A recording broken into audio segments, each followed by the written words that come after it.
অসহায় ও দুস্থ মানুষের মাঝে ঈদের আনন্দ ছড়িয়ে দিতে প্রায় ৩ শতাধিক নারী পুরুষের মাঝে শাড়ি, লুঙ্গি, থ্রি পিস ও পাঞ্জাবি বিতরণ করেছেন। শুক্রবার বিকেলে মুন্সিগঞ্জ শহরের দক্ষিণ ইসলামপুর এলাকায় বিএনপির জাতীয় নির্বাহী কমিটির সমাজ কল্যাণ বিষয়ক সম্পাদক কামরুজ্জামান রতনের পক্ষ থেকে অসহায় ও দুস্থ মানুষের মাঝে এ ঈদ বস্ত্র বিতরণ করেন মুন্সিগঞ্জ জেলা যুব দলের সাবেক সভাপতি ও মুন্সিগঞ্জ পৌর বিএনপির যুগ্ম আহ্বায়ক সুলতান আহমেদ।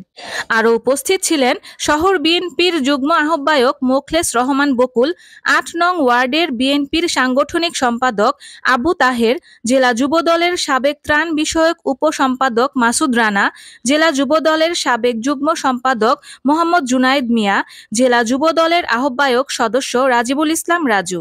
এ সময় সুলতান আহমেদ বলেন, বিএনপির জাতীয় নির্বাহী কমিটির সমাজ কল্যাণ বিষয়ক সম্পাদক কামরুজ্জামান রতনের পক্ষ থেকে সুবিধাবঞ্চিত মানুষের মাঝে ঈদ বস্ত্র বিতরণ করতে পেরে খুব ভালো লেগেছে। এই ঈদের দিনে অবহেলিত মানুষগুলোর মুখে হাসি ফোটানোর চেষ্টা করেছি।